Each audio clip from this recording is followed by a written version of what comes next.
ഇതാണ് hover board. ഇത് actually ഇത് കൂടുതലും യൂസ് ചെയ്യണ കിഡ്സാണ്. ഇത് കുറച്ച് പേർക്കൊക്കെ ഇതിനെപ്പറ്റി അറിയായിരിക്കും. അത്യാവശ്യം നല്ല വെയിറ്റ് ഉണ്ട് ഇതിന്. ഇത് കൂടുതലും പുറത്തെ കൺട്രീസിലൊക്കെ കിഡ്സ് അഡൽട്ട്സൊക്കെ യൂസ് ചെയ്യാറുണ്ട്. ഇതിന് പല പല different types of hover boards ഉണ്ട്. അതായത് വീൽ സൈസ് കുറച്ച് ബിഗറായിട്ടുള്ളത്, പിന്നെ പവർ കൂടിയിട്ടുള്ളത്, അങ്ങനെ കുറേ ടൈപ്പ് ഹോവർ ബോർഡ്സ് ഉണ്ട്. അപ്പോൾ ഇതെന്ന് പറയുന്നത് ഒരു ബിഗിനർ സ്റ്റേജുള്ള ഹോവർ ബോർഡാണ്.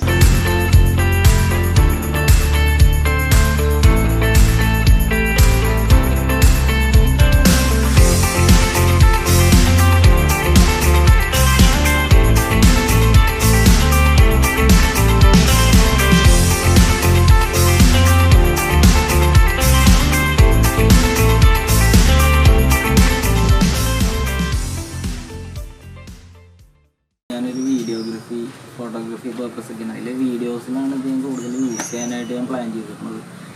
ഞാൻ കുറച്ചൊക്കെ ട്രൈ ചെയ്ത് നോക്കി. പക്ഷേ ഇതിന് നല്ല സർഫസ് ഉണ്ട്. അതായത് ഇതേപോലെ ഒരു ടൈൽ അല്ലെങ്കിൽ ഒരു ഗ്രാനൈറ്റ് അങ്ങനത്തെ ഒരു നല്ല സർഫസൊക്കെ ആണെങ്കിൽ ഇത് അത്യാവശ്യം നല്ല രീതിയിൽ നമുക്ക് ഹാൻഡിൽ ചെയ്യാനും നല്ല രീതിയിൽ റൺ ചെയ്യാനും പറ്റും. നമ്മൾ വേറെ ഇതിപ്പോൾ റോട്ടിലൊക്കെ ആണെങ്കിൽ നമ്മുടെ ഇവിടുത്തെ റോട്ടിൽ ആക്ച്വലി ഇതൊരു പ്രാക്ടിക്കലല്ല. ഞാനിപ്പോൾ നോക്കിയിട്ട് നല്ല റോഡ്സൊക്കെ ആണെങ്കിൽ വലിയ പ്രശ്നമില്ല. പക്ഷെ എന്നാലും ചെറിയ കല്ലുകളും കാര്യങ്ങളൊക്കെ വരുമ്പോഴേക്കും ഇതിൻ്റെ ഈ ടയർ അവിടെ ഉടക്കിയിട്ട് വീഴാനുള്ള ചാൻസ് ഉണ്ട്. ഇത് വീഴണമെങ്കിൽ നല്ലൊരു വീഴ്ചയ്ക്കും വീഴണം. നമ്മൾ ബാക്കിലേക്ക് നല്ല ഫോഴ്സിലായിരിക്കും വീഴണം. ഞാൻ ഉറവണ വീണ്. അപ്പോൾ അങ്ങനത്തെ ഒരു പ്രശ്നമുണ്ട് ഇതിന്. അപ്പോൾ പിന്നെ പഠിക്കാനായിട്ടാണെങ്കിലും കുറച്ചൊക്കെ ഡിഫിക്കൽട്ടാണ് ഇത് പഠിക്കാൻ. അതായത് നമ്മൾ ബിഗിനർ സ്റ്റാർട്ടിങ് സ്റ്റേജിൽ ഓടിച്ചൊന്നും ഇതിൽ ചാടിക്കയറി ഇങ്ങനെ പഠിക്കാൻ അങ്ങനത്തെ ഒരു കാര്യമൊന്നും പറ്റില്ല.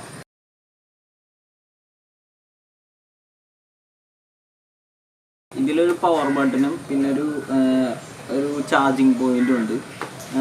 പിന്നെ 2 ടയേഴ്സാണ്. ഇത് ആക്ച്വലി അത്യാവശ്യം ഗ്രിപ്ഡായിട്ടുള്ള നല്ല ടയറാണുള്ളത്. പിന്നെ നല്ല ഒരു മെറ്റൽ എന്ന് പറയുന്നത് അത്യാവശ്യം നല്ല ഫൈബറായിട്ടുള്ള നല്ല സ്ട്രോങ് മെറ്റലാണ് ഇതിന് യൂസ് ചെയ്തിരിക്കുന്നത്. പിന്നെ ഇതിനൊരു സ്പീക്കറുണ്ട്. അത് ആക്ച്വലി എന്താ പറയണ ഒരു ബൂം ബോക്സൊക്കെ പോലെ യൂസ് ചെയ്യാൻ വേണ്ടിയാണ് എന്നൊക്കെയാണ് പറയണത്. കൂടുതലും പ്രാക്ടിക്കബിളല്ല. കാരണം ഇത്രയും വെയിറ്റുള്ളൊരു സാധനം നമ്മളെല്ലായിടത്തും നമുക്ക് കീപ്പ് ചെയ്യാനൊന്നും പറ്റില്ല.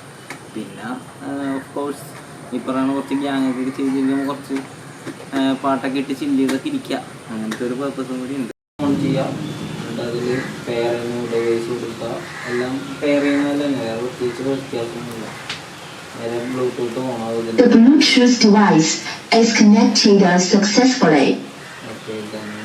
ഇപ്പോൾ ഇതിൽ അതായത് നോൺ കോപ്പിയായിട്ട് വിളിച്ചിട്ടില്ല.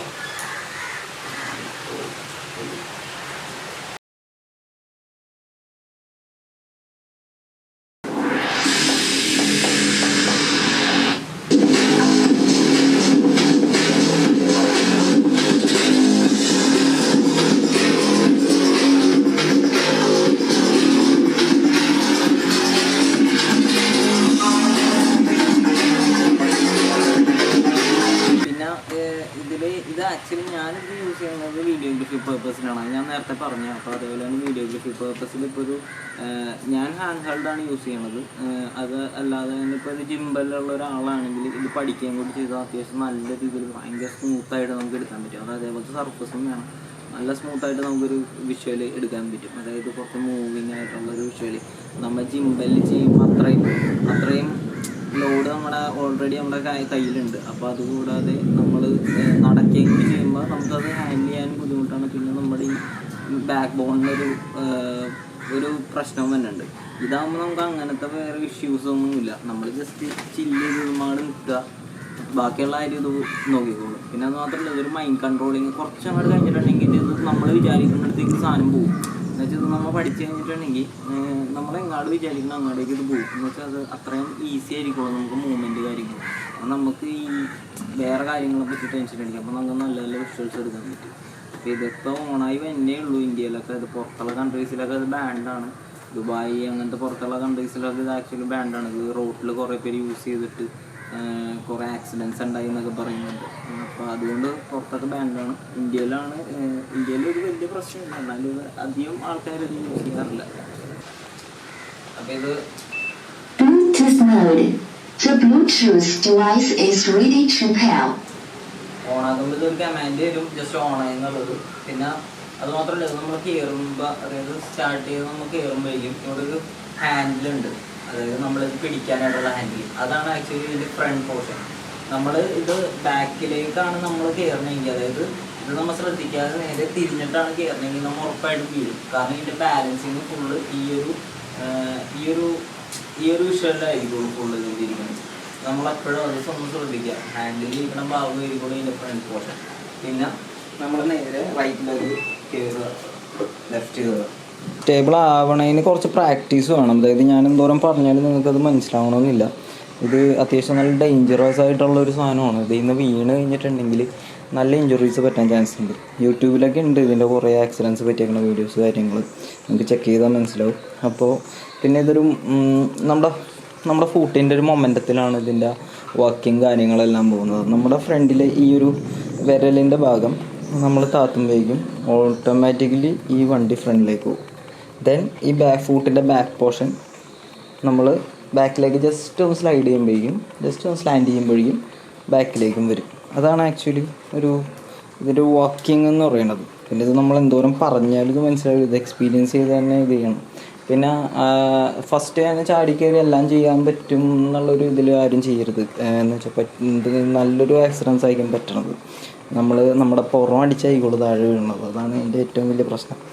പിന്നെ സ്ലോലി പയ്യെ പഠിച്ചെടുക്കുക, അത്രേ ഉള്ളൂ.